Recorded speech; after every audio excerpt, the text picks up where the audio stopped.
in these days of so many people coming to Canada with a visit visa, I think it is important that I tell you this story.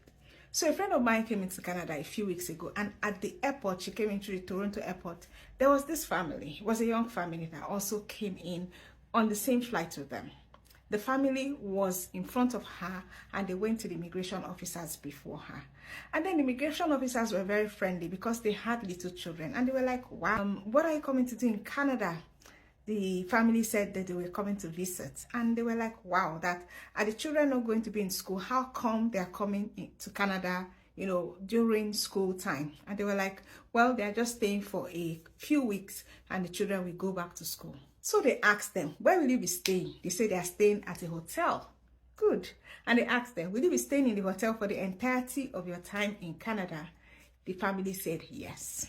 The officer asked them, do you have any family in Canada or any friends? They said no, they don't have any family or friends, but they were just coming to, like, you know, see Canada. They've heard a lot about Canada, so they are coming to see Canada. Then the immigration officer asked them one question. The immigration officer asked, did you come with any food stuff? You know, you need to fill a form where you say whether you came with food stuff or not. And they said, yes, they came with food stuff. The immigration officer asked, what food stuff did they come with? That's how the woman started listing out the food stuff they came with. We came with some fish, they have some this, they have some that. The immigration officer looked at them strangely like, wow, that seems like a lot of food for such a short stay at a hotel. What would you do with all that food? They said, well, they just brought it in case they could not eat the hotel food. They will look for a way to cook their own food.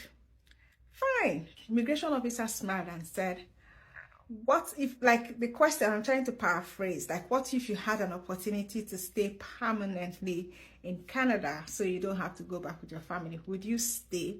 And of course, because they were naive and because they were being truthful, they said yes, they would stay.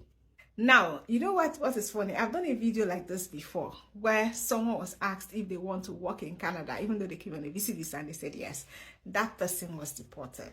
The story of this family is the same. They made the mistake of admitting to the immigration officer at the airport that they are willing to stay permanently in Canada, even though they came on a visit visa. Now, I know that I've already told you that always tell the truth when you go to the airport, but please do not implicate yourself.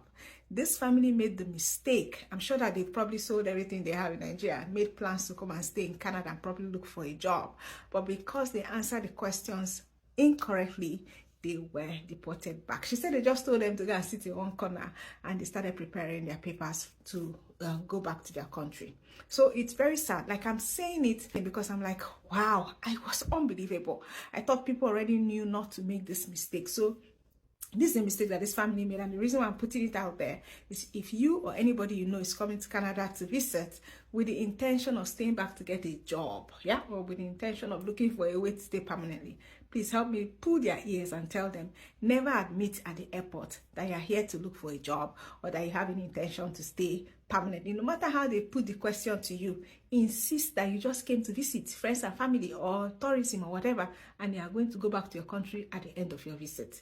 A word is enough for the wise. Don't make that mistake, please.